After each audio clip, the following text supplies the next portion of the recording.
وبركاته. نحمده ونصلي على رسوله الأكرم. أما بعد، أعوذ بالله من الشيطان الرجيم. بسم الله الرحمن الرحيم. إنما يخشى الله من عباده العلماء إن الله عزيز غفور. صدق الله العظيم. جب گلستان کو ہو کے ضرورت پڑی سب سے پہلے ہی گردن ہماری کٹی. جب گلستان کو ہو کے ضرورت پڑی سب سے پہلے ہی گردن ہماری کٹی. اب کہتے ہیں ہم سے یہ چمن ہے ہمارا تمہارا نہیں. محترم صدر محفل، قابل احترام اساتذہ کرام، معزز مہمانان گرامی اور عزیز ساتھیوں، بڑے زور و شور کے ساتھ اطراف ملک میں یہ آواز گونج رہی ہے اور صدا لگائی جا رہی ہے کہ آزادی ہند کی لڑائی صرف ہندوؤں نے لڑی ہے، لہذا ہندوستان ہندو راشٹر ہے.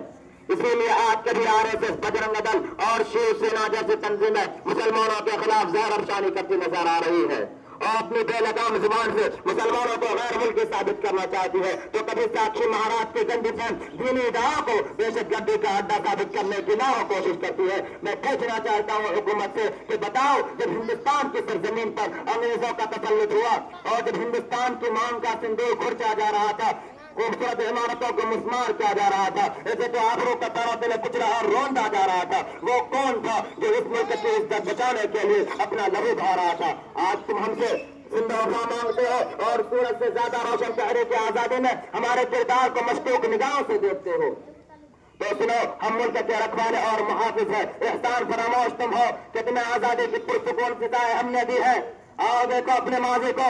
جب تم انگریزوں کے چنگل میں جکڑے ہوئے تھے، سانس لینے کی تم کو مہلت نہ تھی، تو اس وقت اس ملک کی گود میں پرورش پانے والا کوئی مائی کا علاج اتنی جرت نہیں کر سکتا تھا جو انگریز کی حکومت کو للکار سکے اور دنیا کی سپر پاور طاقت کا مقابلہ کرنے کے لیے آواز اٹھا سکے. دیکھو ہمارے بے دادے کو سب سے پہلے جس نے آواز اٹھائی تھی، شیر دل انسان، خدا ترس انسانیت کا مسیحا، شاہ ولی اللہ محدث دہلوی رحمۃ اللہ علیہ کا فرزند شاہ عبدالعزیز تھا. شاہ عبدالعزیز کی کیا آواز تھا؟ وہ آواز یہ تھی کہ انگریزوں کے خلاف جہاد کیا جائے، ملک ہندوستان کو آزاد کیا جائے.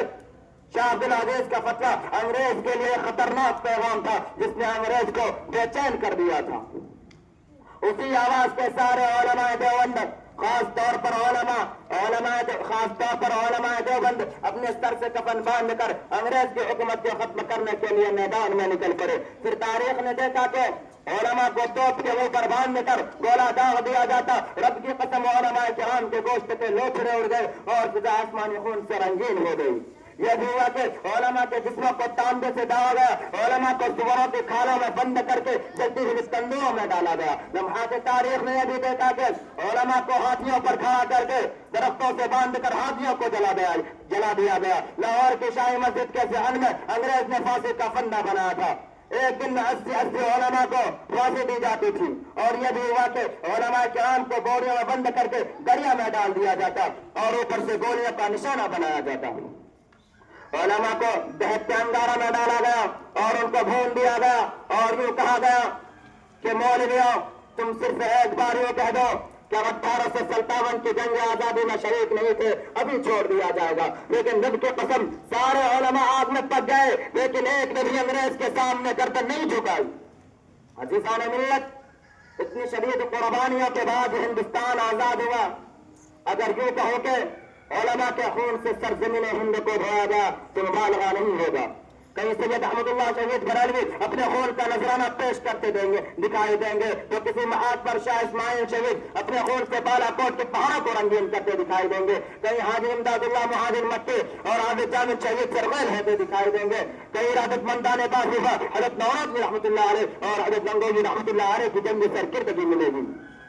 کہیں شیخ الہند رحمۃ اللہ علیہ اور شیخ الاسلام رحمۃ اللہ علیہ شمشیر برہنہ کی طرح نظر آئیں گے. یاد رکھو، یہ وہی شیخ الہند ہے جنہوں نے انگریزوں کے خلاف ایک عالمگیر تحریک چلائی تھی کہ عقل انسانی حیران و شکر رہ گئی، جسے تاریخ میں تحریک ریشمی رومال کے نام سے جانا جاتا ہے. الغرض مختصر یہ کہ اگر جنگ آزادی میں علماء کرام حصہ نہ لیتے تو ہندوستان کبھی بھی آزاد نہ ہوتا. لیکن میرے دوستوں، بڑے ہی افسوس کے ساتھ کہنا پڑ رہا ہے کل ہمارے اسلاف نے اپنا ہونٹ پسینہ کی طرح بہا کر آزادی جیسی نعمت حاصل کی تھی، لیکن آج ہمارے ساتھ کیا ظلم و ستم ہو رہا ہے، وہ روز روشن کی طرح ہوا ہے۔ لہٰذا میں پوچھنا چاہتا ہوں ان تعصب پرستوں سے، ان فرقہ پرستوں سے، ان آزادی کا نام لینے والوں سے، کیا آزادی اسی کا نام ہے جو چاہے مدارس پر حملہ کرے، جو چاہے مدارس پر پابندی لگائے، جو چاہے قرآن میں تحریف کا مطالبہ کرے؟